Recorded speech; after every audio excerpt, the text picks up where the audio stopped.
अध्यक्ष महोदय, हमारी सरकार यह मानती है प्रदेश के विकास में कर्मचारियों का अभूतपूर्व योगदान है। हम कर्मचारियों के सम्मान और सुरक्षा के लिए प्रतिबद्ध है। दुर्भाग्यवश पिछली सरकारों के वेतन और पेंशन के की अदायगी नहीं की, जिससे बकाया देनदारियां लगभग 13,000 करोड़ रुपए तक पहुंच गई थी। मैं प्रदेश के मेहनत कर्मचारियों को भरोसा दिलाता हूं कि उनके सभी भुगतान समयबद्ध तरीके से किए जाएंगे। वर्तमान सरकार यह संकल्प लेती है कि कर्मचारियों के सभी बकाया का पूर्ण भुगतान किया जाएगा ताकि उनके परिश्रम का उचित प्रतिफल मिल सके। हमारी सरकार इस बोझ को समाप्त करने और कर्मचारियों के हितों को सर्वोच्च प्राथमिकता देने के लिए दृढ़ संकल्पित है।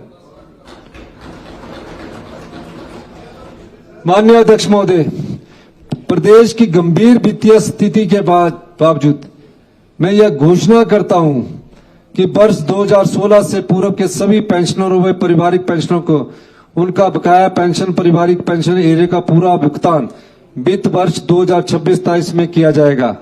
मैं यह भी घोषणा करता हूं कि चतुर्थ श्रेणी के कर्मचारी जो दिनांक 1/1/2016 से 31/12/2021 के दौरान सेवानिवृत्त हुए हैं, उनके बकाया ग्रेच्युटी व लीव एनकैशमेंट एरिया का पूरा भुगतान वित्त वर्ष 2026-27 में किया जाएगा। उपरोक्त एरिया के भुगतान पर वित्त वर्ष 2026 के दौरान लगभग 300 करोड़ रुपया खर्च किए जाएंगे।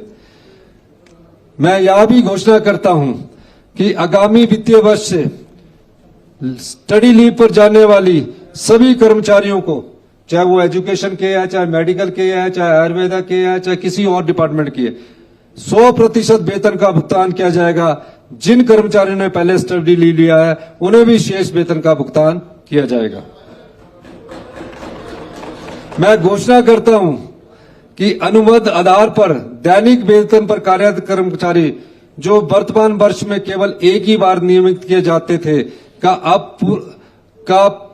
जिनका नियमितकरण सितंबर में होना था 31/12/2026 तक तथा 30 सितंबर 2000 को निर्धारित सेवा काल पूर्ण करने का नियमितकरण किया जाएगा। इसको थोड़ा मैं बताना चाहता हूं कि पीछे जब इनकी जॉब ट्रेनिंग हुई थी उन सरकारी कर्मचारियों को अप्रैल में नियमित किया गया था।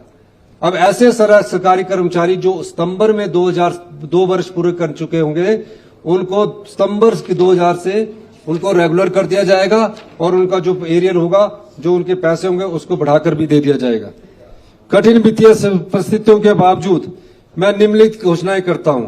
दिहाड़ीदारों को 25 रुपए बढ़ोतरी के साथ 750 रुपए प्रतिदिन दिहाड़ी मिलेगी।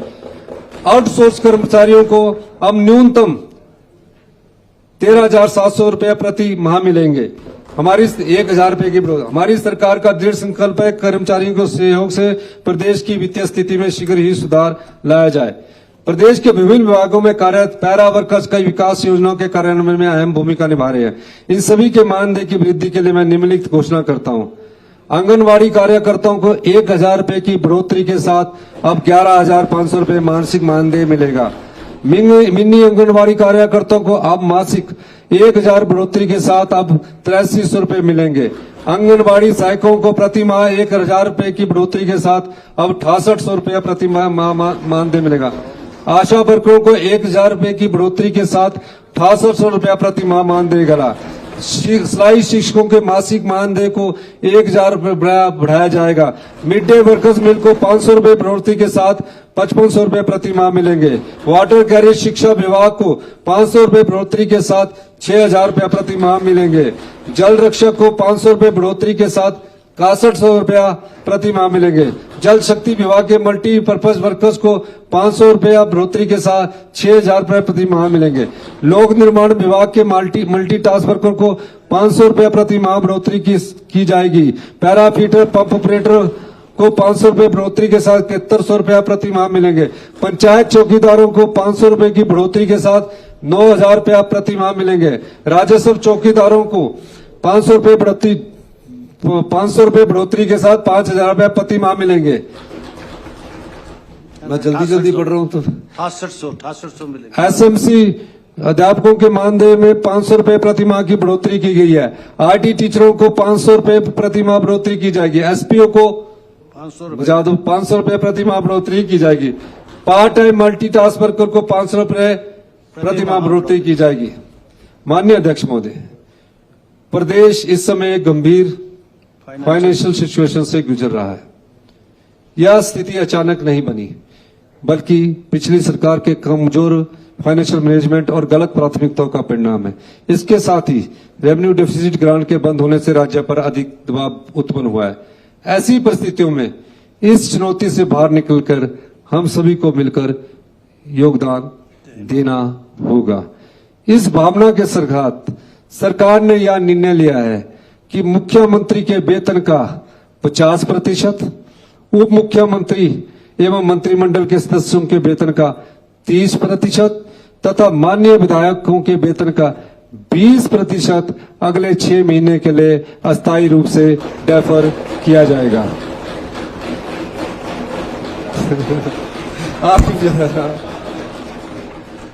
इसके अतिरिक्त इसमें मैं अपने आप को भी शामिल कर रहा हूं। हाँ, मैं माननीय अध्यक्ष महोदय का धन्यवाद करता हूं कि इन्होंने इस गंभीर परिस्थिति। इसके अतिरिक्त सभी chairman, vice chairman, deputy chairman, all adviser, political appointees के वेतन का 20% भी इसी अवधि के लिए अस्थायी रूप से डेफर किया जाएगा। वरिष्ठ प्रशासनिक, पुलिस एवं वन अधिकारियों के स्तर पर समान रूप से योगदान सुनिश्चित किया जाएगा। पहली बार प्रदेश के इतिहास में chief secretary, additional chief secretary, सभी प्रिंसिपल सेक्रेटरी के वेतन का 30% तथा सेक्रेटरीज एवं सभी हेड ऑफ द डिपार्टमेंट्स का 20% स्थायी रूप से डेफर किया जाएगा। इसी प्रकार डीजीपी एवं एडीजीपी का 30% तथा आईजी, डीआईजी, एसएसपी एवं एसपी स्तर के पुलिस अधिकारियों का 20% और हॉफ, पीसीसीएफ, सभी पीसीसीएफ एवं एडिशनल पीसीसीएफ का 30% तथा सीसीएफ, सीएफ एवं डीएफओ स्तर के अन्य वन अधिकारियों का 20% वेतन अस्थायी रूप से डेफर किया जाएगा। इसी के साथ ग्रुप 8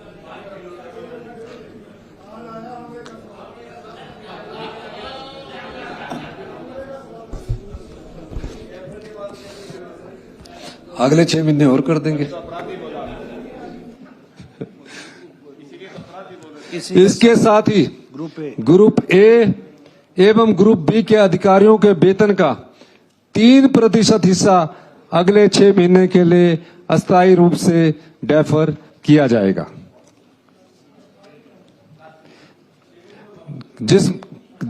जबकि ग्रुप सी क्लास 3 एवं ग्रुप डी कर्मचारियों को, ग्रुप सी और ग्रुप डी कर्मचारियों को पूर्णतया इससे बाहर रखा जाएगा। उन्हें पूरा वेतन मिलता रहेगा। साथ ही यह भी सुनिश्चित किया जाएगा boards, corporations, PSUs, autonomous body, university तथा अन्य प्रमुख सोसाइटीज जो राज्य सरकार से ग्रांट इन एड या किसी प्रकार की बजटरी सपोर्ट प्राप्त करते हैं, वह भी इस निर्णय के सरकार के अनुरूप अपनाएंगे। माननीय अध्यक्ष महोदय, न्यायपालिका की संवैधानिक गरिमा और इंडिपेंडेंस का पूरा सम्मान करते हुए राज्य सरकार यह आशा करती है कि वर्तमान फाइनेंशियल सिचुएशन को ध्यान में रखते हुए डिस्ट्रिक्ट जज एवं एडिशनल डिस्ट्रिक्ट जज के स्तर पर 20% तथा जुडिशियल एस्टेब्लिशमेंट के ग्रुप ए एवं ग्रुप बी अधिकारियों के स्तर पर 3% वेतन के टेम्परेरी डेफरमेंट पर माननीय उच्च न्यायालय अपने गाइडेंस एवं कंकरेंस से सरकार के अनुरूप विचार करेगा। प्रदेश के वो केंद्र सरकार तय करती है। साथ ही प्रदेश के प्रति प्रदेश के प्रति एकजुटता और जिम्मेदारी की भावना को और मजबूत करते हुए मैं माननीय उच्च न्यायालय अपने विवेक से सीनियर लेवल पर वॉलंटरी 30% तक का डेफरमेंट पर भी विचार कर सकते हैं।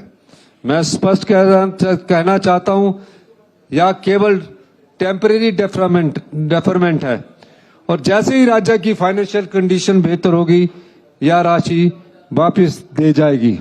जैसे ही कोई बात नहीं, चुनावों के लिए नहीं हम कार्य करते, हम राज्य के लिए कार्य करते हैं। हम चुनाव के लिए नहीं, हम राज्य के लिए कार्य करते हैं। यह निर्णय इसलिए लिया गया है, यह निर्णय इसलिए लिया गया है ताकि राज्य की आर्थिक स्थिति संतुलित बनी रहे, सभी को संतुलित बनी रहे, सभी को समय पर वेतन और पेंशन मिलती रहे और जनता के लिए जरूरी सर्विसेज और डेवलपमेंट वर्क बिना किसी रुकावट के चलते रहे।